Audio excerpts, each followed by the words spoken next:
Today, we're talking about the financial disaster underway within El Paso's largest school district. This week, the elected trustees of El Paso Independent School District learned of a $52 million hole in the district's budget that became apparent in early May. The school district's leaders blamed the problem on the district's former finance chief, Martha Aguirre, who resigned a couple of weeks ago when an external audit revealed the financial blowup. The message from the district's consultant was clear. EPISD must slash spending, or it will risk running out of cash to fund school operations and public education throughout the district. EPISD isn't the only school district in El Paso facing huge financial challenges caused in part by state policies. But EPISD is planning to ask voters to approve a bond later this year to generate funds for school repairs. After the budget blow-up that the district's elected trustees said they were shocked to learn about, it's far from clear whether El Paso voters will be comfortable granting the district bond funds that could increase property taxes. It's a mess at EPISD. So, I'm going to talk with the most qualified person I could have on, El Paso Matters education reporter Claudia Lorena Silva. Claudia attended the board meeting where trustees discussed how the district can climb out of the deep hole it's in, and she also spoke with the district's recently hired superintendent about how this happened and what comes next.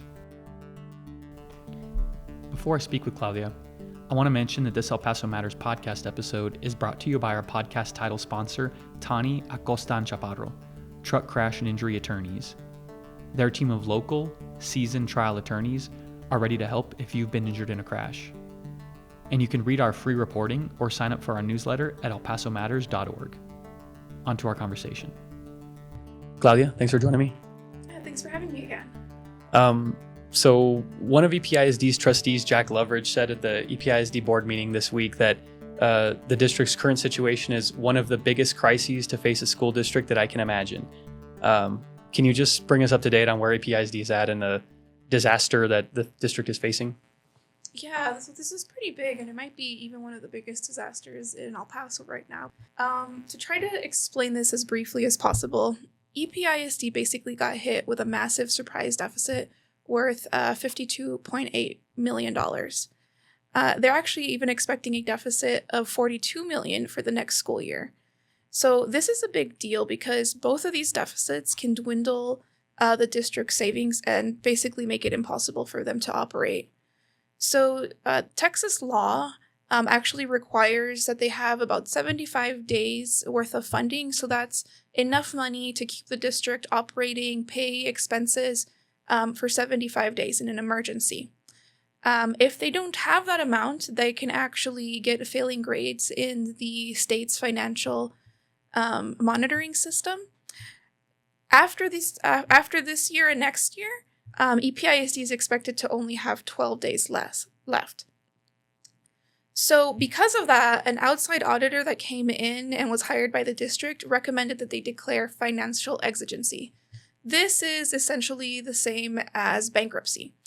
And what it allows the district to do is it allows them to break contracts. So that could actually mean layoffs. And even if teachers or employees get a contract, the district would be allowed to legally break it after they declare financial exigency without having any additional legal repercussions. Wow, so it's a pretty extreme measure. Yeah, pretty extreme. So I just wonder if you could talk a little bit about how we got here, Claudia, and you did an interview with the current superintendent, Brian Lusk of EPISD, who was hired pretty recently, and he basically said that the prior CFO, who just resigned a couple of weeks ago, right, from EPISD, that Martha Aguirre, she was withholding information from the board and from district officials, and she was also an interim superintendent for a time last year.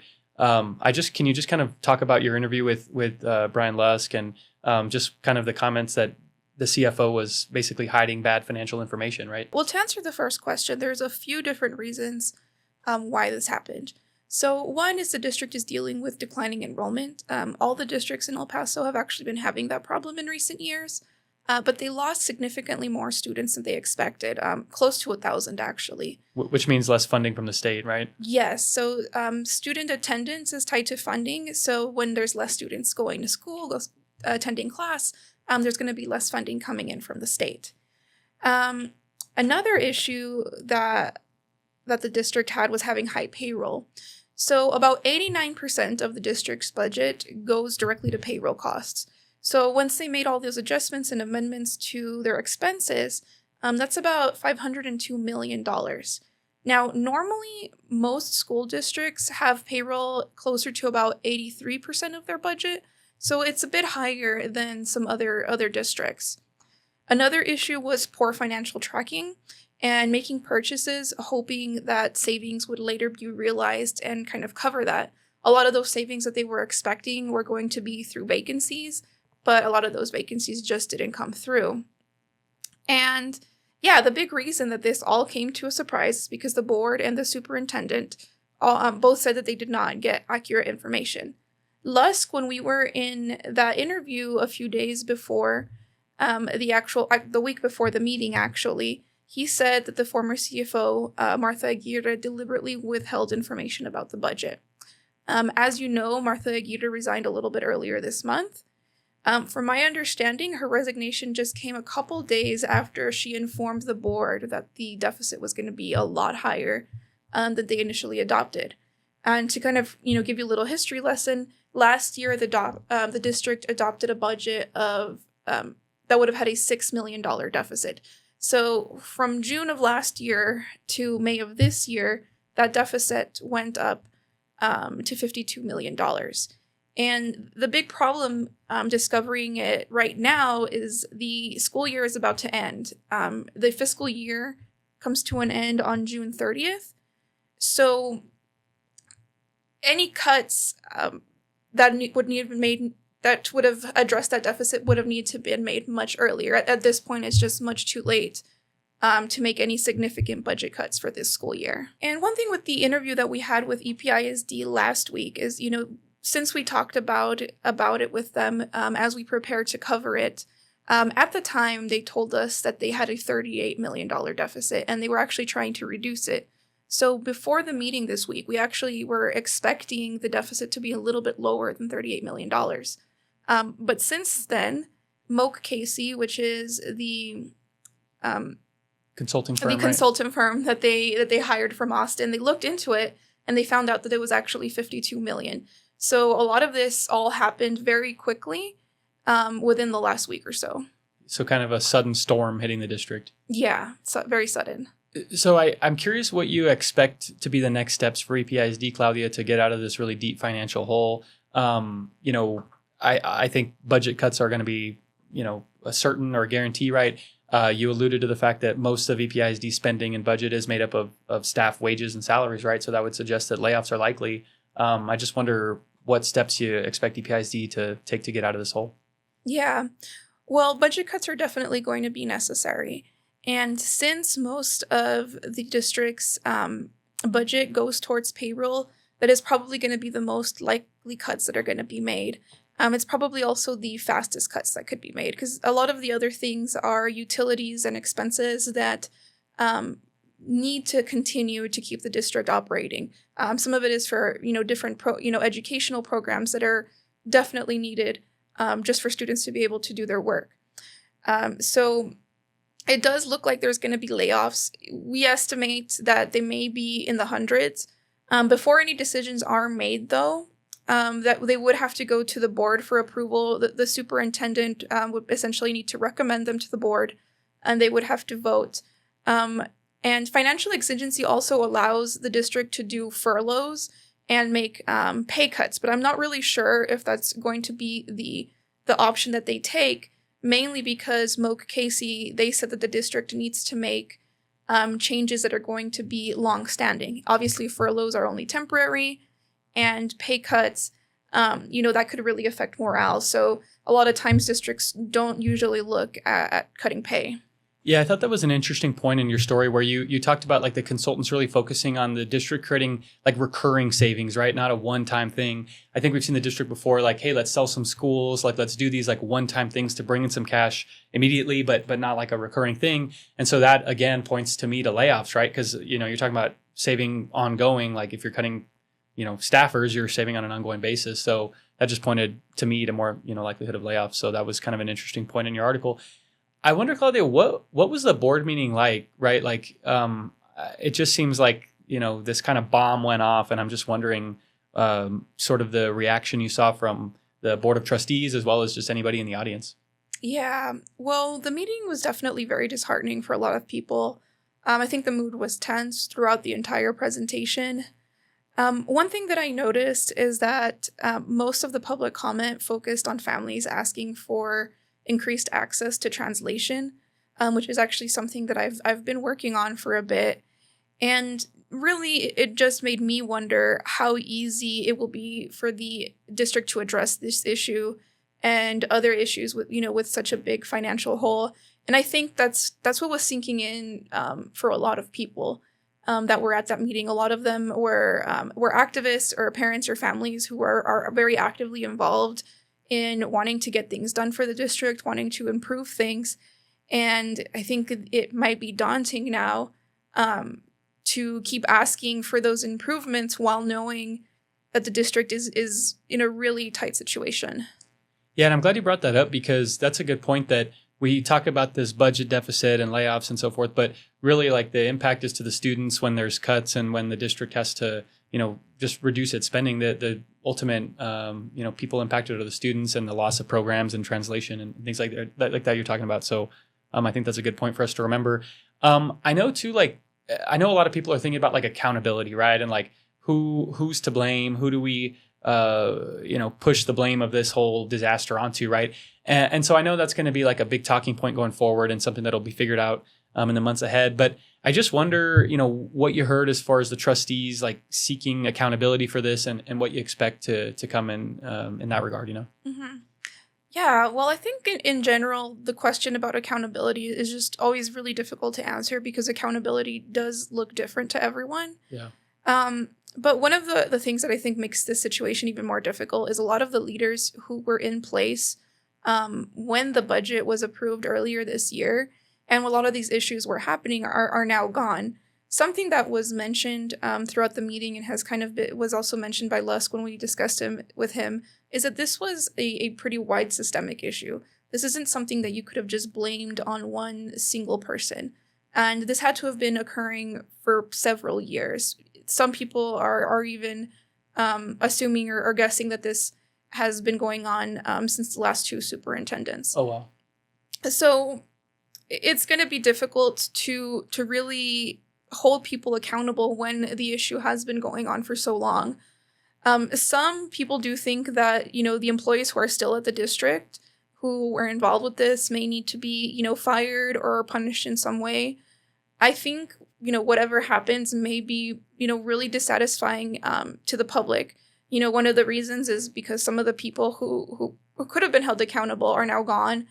And because a lot of times when it comes to issues with employees or any kind of disciplinary action, that is not open to public disclosure. A lot of that stuff is private. So we may never find out who was responsible and if anything came of it.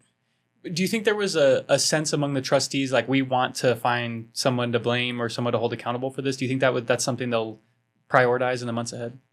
I think that's something that the trustees wanted.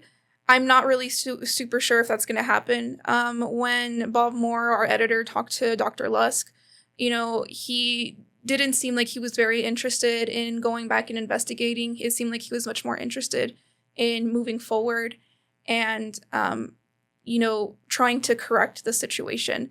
So there were some board members who, yes, they want these proverbial heads to roll and they want something to be done. But it just, at this point, to me, it seems really unclear what could happen and what will happen. I wonder, too, what do you think, Claudia, of the school board, and which is all elected, right? Like, what do you think about their role in this whole financial disaster?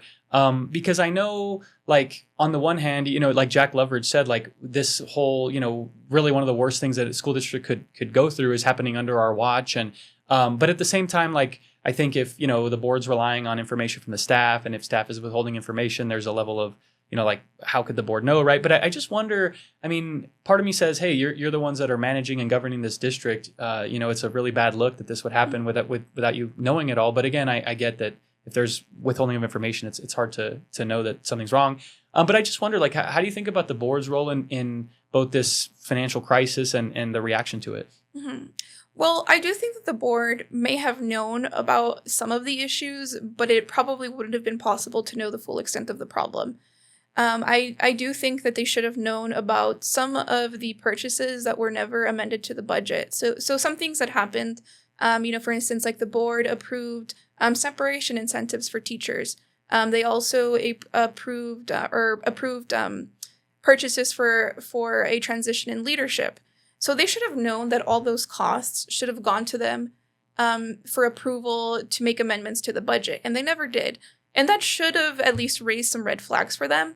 But those purchases would have not added up nearly close to the $52 million deficit that they're at right now. And the reality is that board members do kind of have a limited scope or limited view of the exact budget situation. They have to rely on the employees of the district or the finance department to give them basically reports and information on how it's doing. So if they were not given accurate information, their votes, it would be difficult for them to vote in accordance and make better decisions. So the way that leadership works in a district is that the board hires a superintendent, and the superintendent delegates and is in charge of all the other employees. So it technically would have been the superintendent's responsibility to ensure that the financial department was doing their job. But we have to remember that there was a change in leadership. A lot of these employees were in place before Dr. Luss came into office. So when a lot of this started coming out, at that point, I think he just is like, okay, well, we have to fix this. Yeah. I'll be really curious to see. We saw several EPISD trustees just elected, I think, last year. And so, I don't think when they were entering office, they were expecting such a kind of disaster that they would have to face. But I'll just be curious if down the line, if voters look to, blame the trustees or, put new trustees in office or whatever, that's down the line. And that's, just the political side of it. But I'm curious to see how future board elections take place after this happened. I want to come back to EPISD, Claudia, but just for a second, EPISD is not the only school district in El Paso facing some financial troubles. And we know like Socorro ISD has had state conservators kind of managing their district. But Isleta ISD is also facing potentially some financial challenges, right? Yeah, so Isleta is somewhat in a similar situation. The thing is that makes it a little bit different is that they've known that they're in a deep financial problem for quite some time now.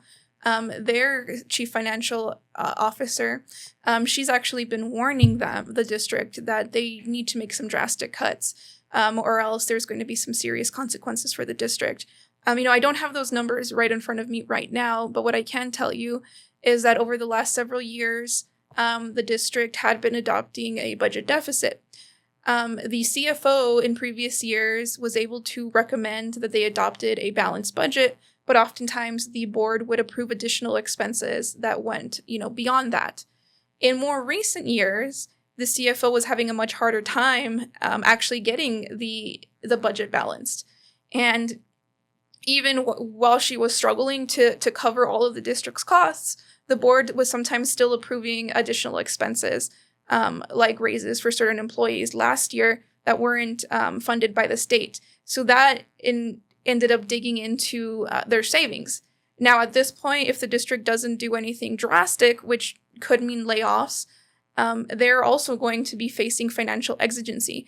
And the CFO has been warning about this for quite some time. This isn't completely new, but I think now the superintendent, Xavier de la Torre, is using slightly harsher words and saying, hey, layoffs could happen if we don't do something. In the past, anytime I talked to him, he was pretty positive that layoffs would not be an answer.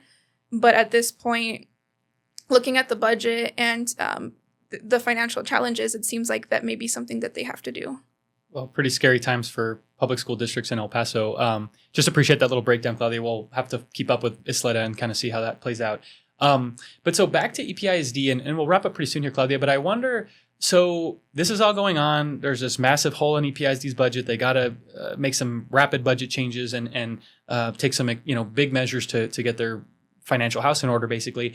At the same time, EPISD's seeking a bond, right? They want to put a bond to voters to raise some funds to do various things and make repairs and stuff right at schools.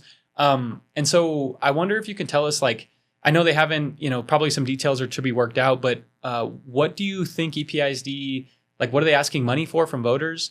And curious how you expect that to go given the situation they're in. Yeah. So, well, one issue that EPISD is facing, like I mentioned, they're facing several issues, is that they have old buildings and lack of adequate air conditioning. And there has been talks of a bond to try to correct that. There's even a bond committee that's supposed to be looking at the finances and kind of making recommendations on what changes need to be made and what improvements there should be. Bonds, now they come with raises in property taxes, essentially to allow the district to generate more revenue, and this will allow them to do building projects. And in this situation, what the district wants to do is they want to renovate some of their older facilities, and they want to make sure that all their campuses have adequate air conditioning and cooling. Now, one of the tough things about this is there's already been a lot of distrust with the district due to prior decisions. The change in leadership really upset some people. When they fired the previous Superintendent Diana Saavedra last year is what you're referring to, right? Yes, so that change in leadership was very upsetting to some people, and that kind of already made them distrustful of the district. Then you had the school closures. So last year, the district ended up deciding to close, I believe, 8 schools, and a portion of them closed this year, and there's going to be a few more that are closing the following year. So a lot of people were already really unhappy about that. And now with this issue, taxpayers are likely going to be worried if the district is going to be able to handle the money properly. Now the district is promising transparency to try to fix the problem. But I mean, I think we'll have to wait and see. In the past, districts have promised transparency, and now we're finding out that really wasn't the case. Now, I can say that I do think that this superintendent has been more open and willing to talk to us in the media, so I do think that's a good sign. But I think ultimately, the big picture here is that there is a significant need in the district, but without trust, there's probably no way that the district is going to be able to convince voters to approve that.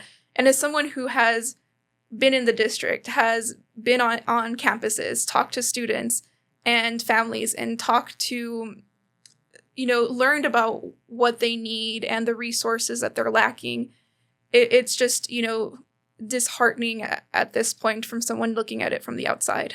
Yeah, I think it's a natural reaction to voters to say, man, your financial house is very much in disorder right now, EPISD, so why should I entrust you with more of our tax dollars? And I think that's a fair viewpoint that voters will have. But at the same time, I am reminded by your comments about the translation service potentially, kind of going by the wayside, right? And students maybe not having, sitting in hot classrooms because they don't have good enough air conditioning and the AC units are old and inadequate, right? And so I can kind of understand both sides, like voters not wanting to hand EPISD's finance department a bunch more money supported by property taxes that they clearly, I think, have, a good example of not being able to manage money well. But on the other hand, I do think that the students, lacking facilities and good AC and so forth that's a pretty bad outcome. And so I'll be curious if maybe EPISD, I don't know the rules around it, but I'll be curious if voters reject it, maybe they come back, try to get their financial house in order and come back to voters for a bond. We'll have to see. I guess I just kind of last thing here, Claudia, I mean, what do you expect in going forward? Should we see a plan from EPISD here in the next, couple of weeks to sort of outline a path forward? I just wonder what you think the immediate next steps are. Yeah, well, things are going to be happening pretty quickly because they have to adopt a budget by June 30th for the next school year. So they did say that they're going to be having a meeting in the next few weeks. We don't know exactly when, and we don't know exactly when they will declare financial exigency. They may do it before the end of the fiscal year, and in that case, they may have to request that they extend it to next year because every fiscal year that sort of starts over. But whatever happens, it is going to happen very quickly, and we need to keep an eye on it. Yeah, I'm sure you'll be having a lot of conversations with district administrators and elected school board members and so forth going forward, right? It seems like you'll have your hands full for the next few weeks and months. Yeah, definitely. And I think, though, what's really important to remember is something that board members had mentioned, and I think several members of the community mentioned, is, whatever happens in the next few weeks, it's all going to fall on the backs of the students and teachers. And so not only are we going to be needing to take a look at the budget, but we're also really going to need to talk to them to see how this has been affecting them. Yeah.